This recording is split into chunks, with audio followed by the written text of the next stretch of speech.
I am Caribbean, je suis Monsieur Sadik. Oh, oh, yeah, yeah, yeah, yeah.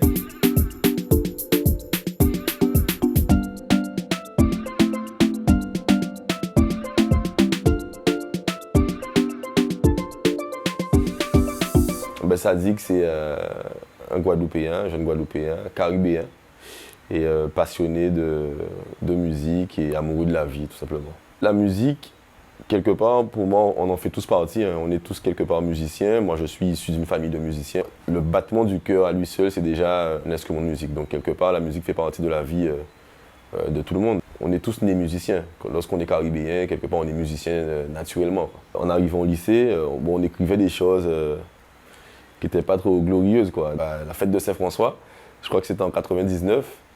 Et quand je sors de sur scène, je vois une cousine. Et je me dis, elle est au tati. Parce que je me dis, merde, si elle m'a vu, si elle m'a entendu chanter ça, c'est fini, ma carrière prend fin ce soir. Je me suis rendu compte que quelques années après, qu'on pouvait faire passer des messages à travers la musique, et moi, c'est ce que je voulais faire. Je croyais en moi, en ce que je produisais. Maintenant, je n'avais pas prévu le succès qu'allait avoir le projet. Quand j'ai sorti mon premier album, je n'ai pas demandé l'avis ou l'aide de quelqu'un.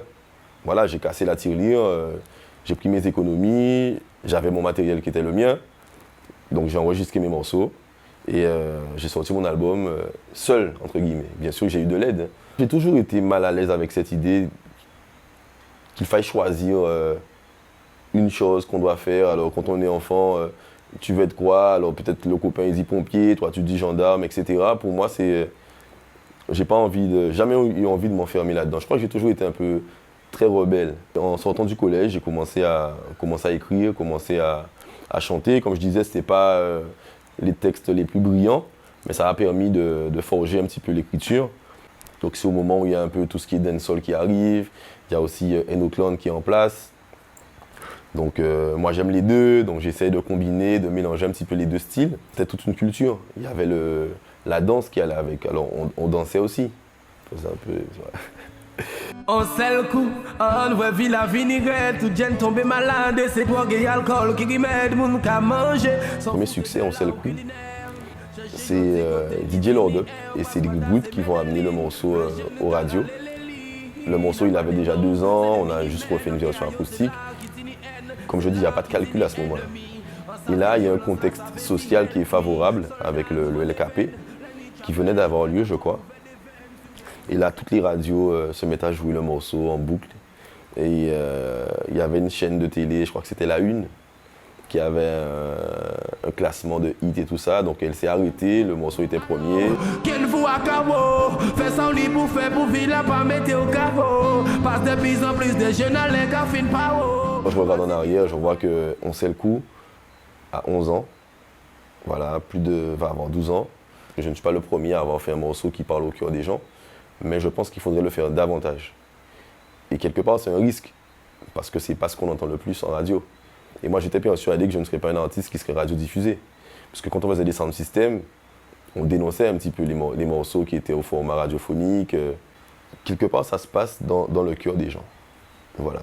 On peut venir et envoyer beaucoup de morceaux qui ont du succès, des succès radiophoniques, et ne jamais avoir un vrai succès d'estime dans le cœur des gens.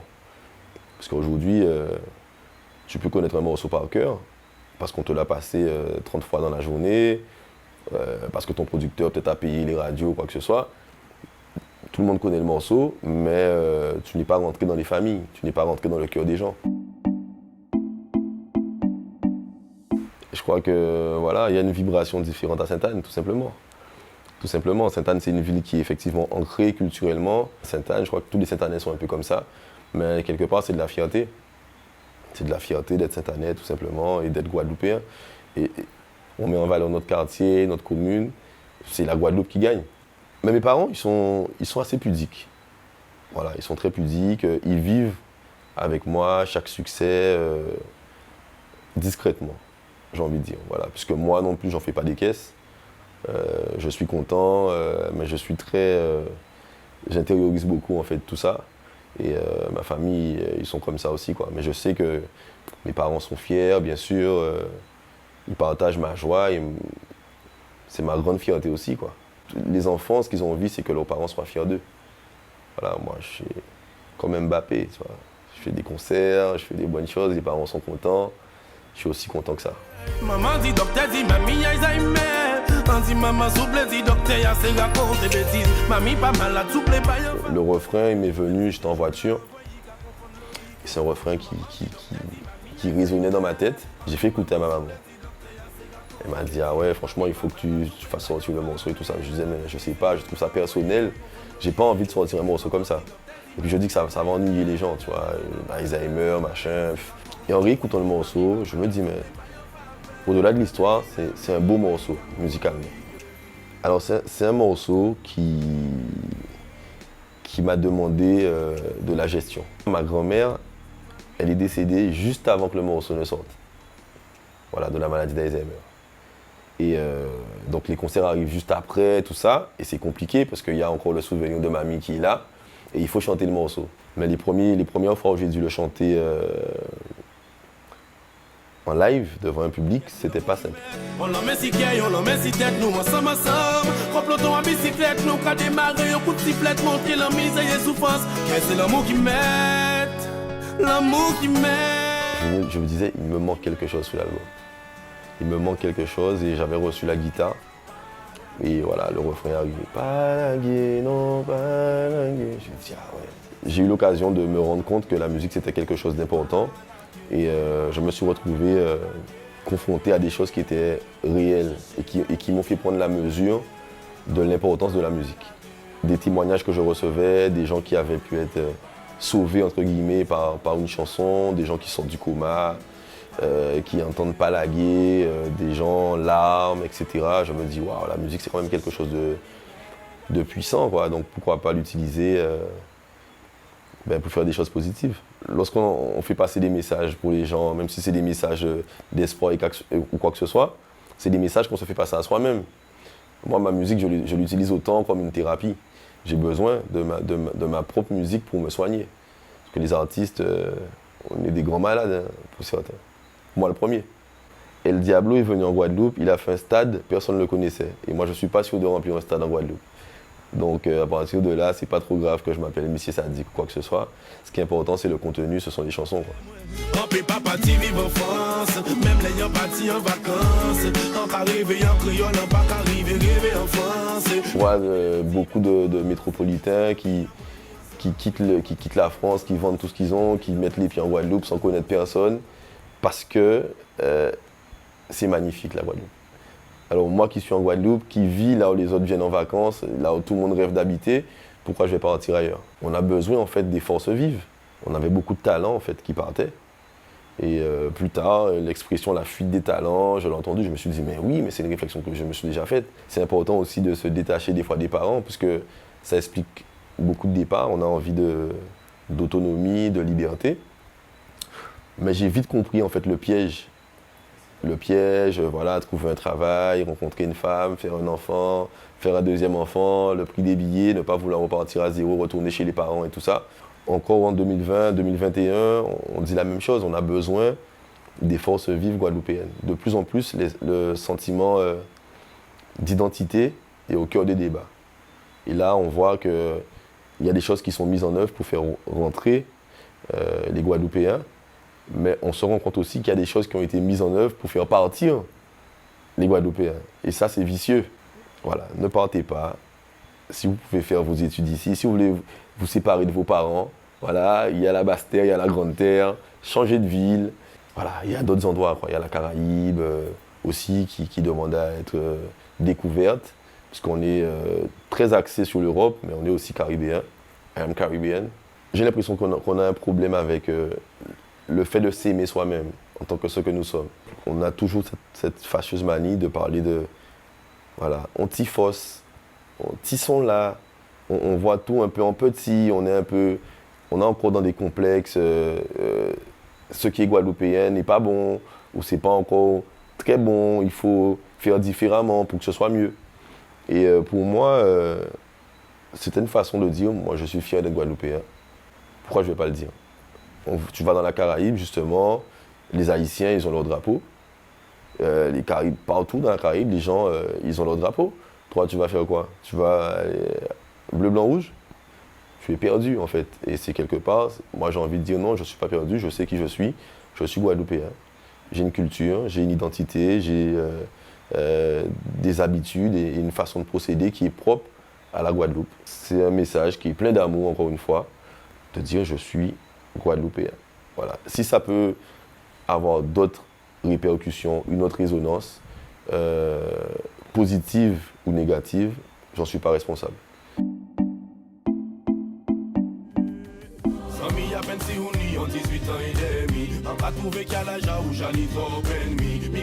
L'histoire de Thierry, c'est une histoire qui est particulière parce que c'est une histoire vraie.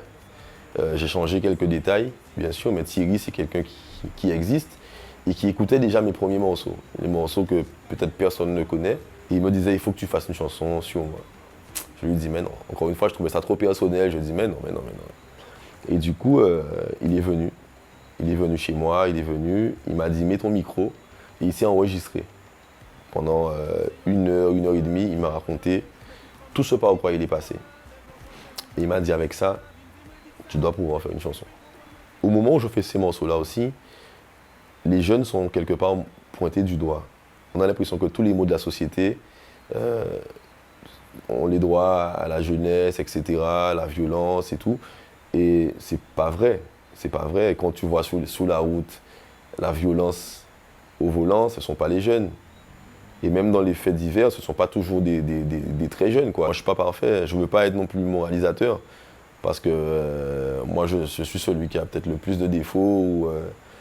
Voilà, je suis loin d'être mieux que les autres. Maintenant, si je me dis que ça peut aider, parce que je vois trop de jeunes qui ont du talent ou des capacités, qui gaspillent un petit peu leurs capacités et des fois il manque peu, tu vois, une oreille attentive, un conseil. Mais après, je ne peux pas juger, je ne peux pas être quelqu'un qui vient faire la morale parce que je trouve ça péjoratif. Parce que moi aussi, des fois, j'ai besoin qu'on me fasse la morale et j'ai bien besoin de conseils des fois aussi, quoi. Donc,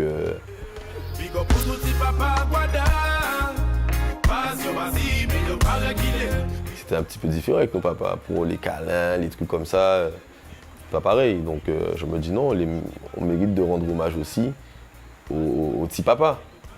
Et donc, je fais ce morceau-là. Et j'apprends quelques temps après que je vais être papa. Voilà. Il y a tellement de choses comme ça autour de mes albums.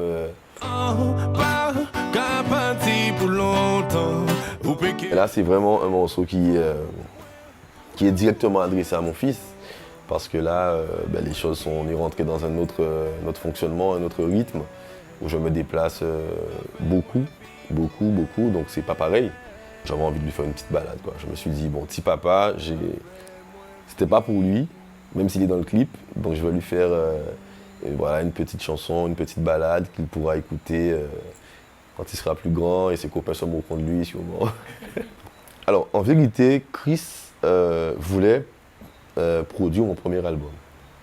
Mais moi je voulais faire tout seul. Je voulais vraiment voir ce que ça demande de produire un album.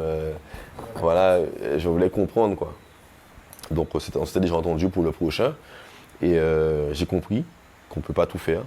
À cœur ouvert, pour moi, c'était une façon de dire que le contenu de cet album est vrai, que je donne ce que j'ai à l'intérieur, en fait.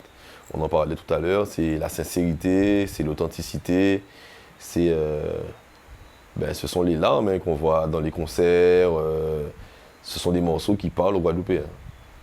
On se met à nu, on se dit putain, on peut pas ne pas sortir l'album du coup, tu vois. Et il y a pas mal de... Ouais, c'est du stress. C'est du stress parce que c'est pas un projet musical, c'est une part de vie en fait. J'aime bien moi, si tu veux, ce paradoxe-là. Et pour moi, le silence, c'est l'une des armes les plus puissantes.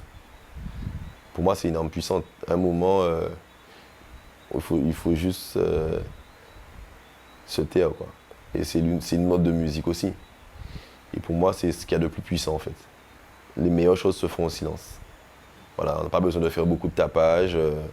C'est l'intelligence, c'est l'efficacité.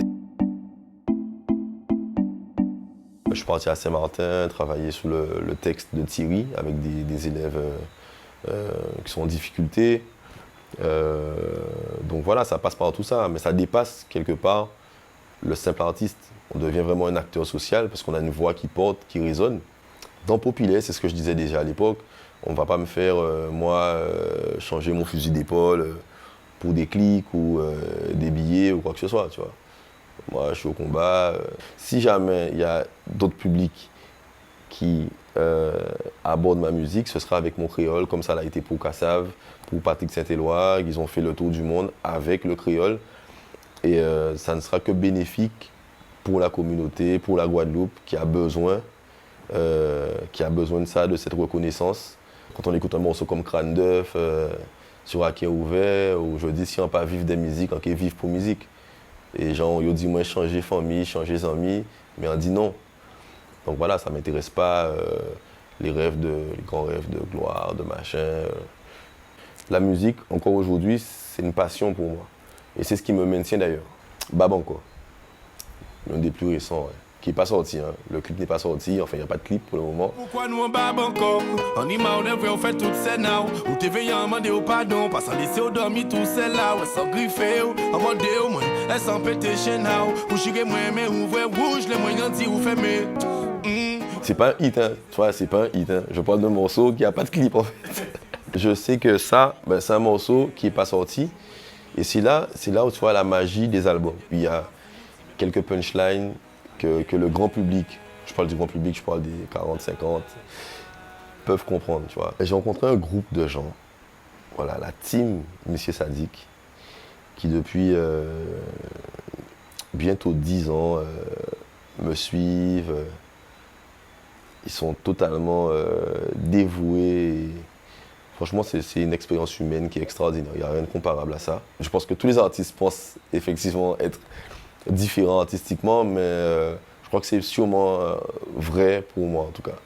Je crois que je suis dans quelque chose d'un petit peu différent. C'est ce qui me permet de continuer. Mais sinon, des fois je me dis, je vais annoncer mon dernier album. Bien sûr qu'il y a un facteur chance. Parce qu'il y a beaucoup d'artistes qui ont beaucoup de talent que personne ne connaît. Et inversement, il y a beaucoup d'artistes que tout le monde connaît, qui ne sont pas extraordinaires non plus, mais qui ont eu de la chance aussi, qui ont su saisir leur opportunité. Et il y a des artistes qui ont beaucoup de talent, qui sont passés à côté, puisqu'on vend autre chose maintenant que la musique ou que le talent. On vend beaucoup d'images, on vend un packaging, voilà. Mais le public, j'ai l'impression, a perdu cette faculté à reconnaître le talent. Et moi, le talent, en tout cas, je suis sensible à certains talents et je préfère collaborer avec quelqu'un de talentueux que de quelqu'un de connu, forcément, ou quoi que ce soit. Donc, l'humain est très important pour moi. Quelqu'un me faisait remarquer, il me dit « Mais attends, mais t'as fait que rentrer dans les familles comme ça? T'es un cambrioleur. » Et je crois que c'est ça, en fait, parce que lorsque une maman peut parler de musique avec sa fille et avec sa maman, donc 3 générations, avec le morceau Alzheimer, quand je vois à mes concerts des gens de 80 ans et des enfants de 6 ans, je me dis bon, c'est top. Ça m'est arrivé aussi des intrusions sur scène, avec une fille qui sautait sur moi et tout ça, et quand j'avais rattrapé, elle est partie tête à l'envers. 2 filles d'ailleurs en même temps. Il y en a une qui me ceinturait à l'arrière et l'autre qui arrivait de face. Et donc la première me tient comme ça. Et l'autre, elle avance lentement comme ça, un peu en mode félin. Et là, elle se met à courir, elle saute les jambes. Et elle m'attrape la taille avec ses jambes comme ça. Je dis aïe! Donc je la tiens pour qu'elle tombe pas. Elle met les 2 mains par terre, tête à l'envers, elle commence à danser sur moi. Sécurité! J'ai appelé la sécurité et tout.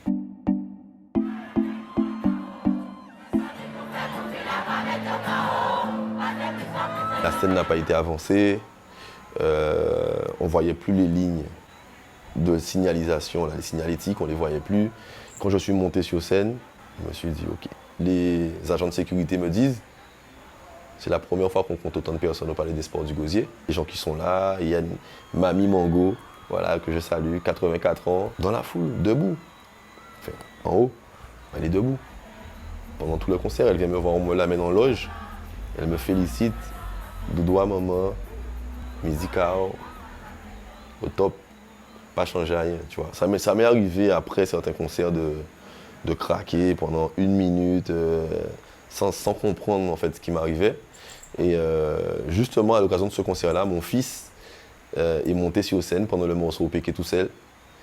Et ça a été les 30 secondes les plus longues de ma vie. Il est venu sur moi.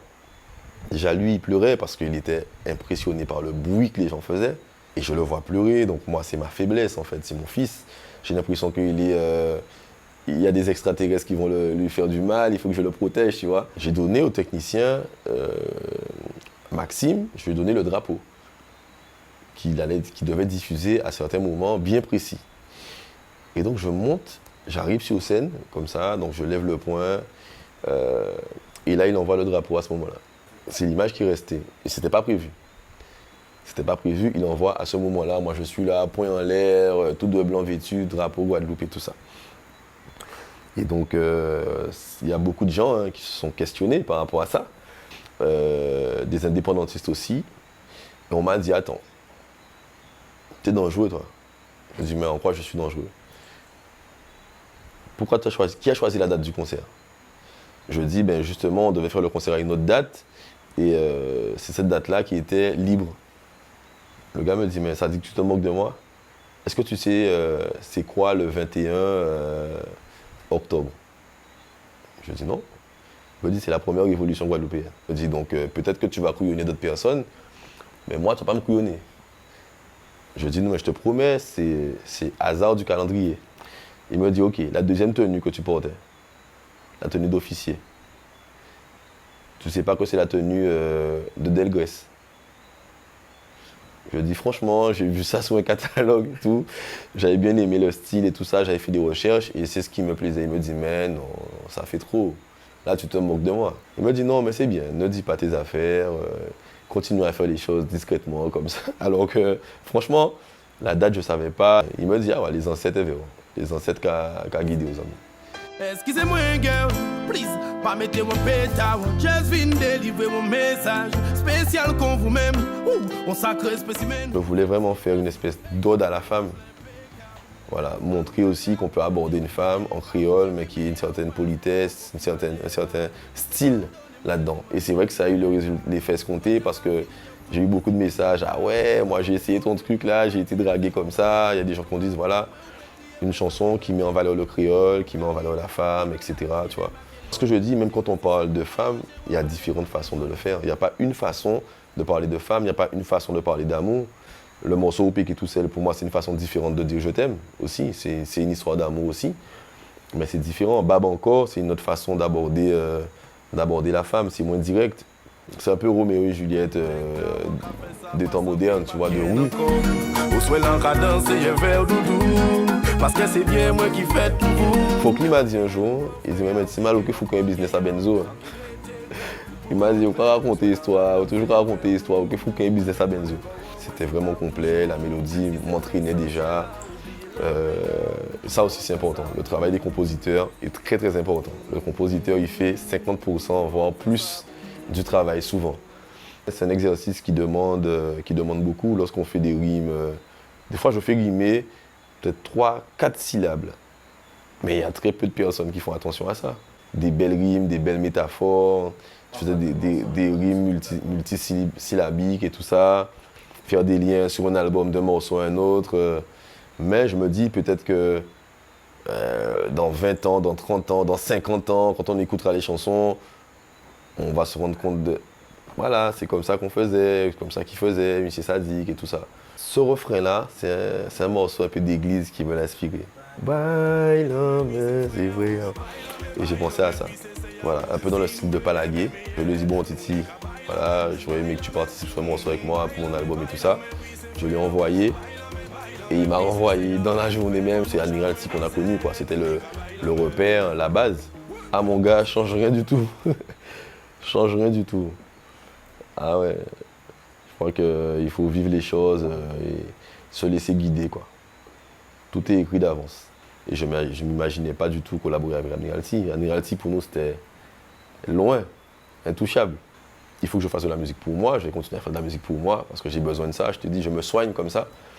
Maintenant, tant que ma musique est bien accueillie, tant qu'elle continue à faire du bien, bien sûr que je serai là, je serai présent. J'analyse beaucoup, j'observe beaucoup, tu vois. Et quand j'entends les gens dire ouais, X ou Y qui devrait arrêter, bon, ça me fait mal un peu, tu vois. Je me dis, j'aurais pas aimé qu'on dise ça de moi. Donc, mais après, je dis, attention, je peux dire, là, c'est mon dernier album. Je dis pas qu'on va plus m'entendre chanter. Tu vois, on peut déjà voir comment les gens se comportent quand tu dis c'est mon dernier album. Tu dis, ah merci, enfin ça dit, parce que voilà, tu nous saoulais déjà depuis un petit moment. Voilà, si les gens disent, mais non, t'es fou, tu fais n'importe quoi. Tu vois, on peut prendre la tendance. Moi, je pense qu'il faut avoir confiance en soi.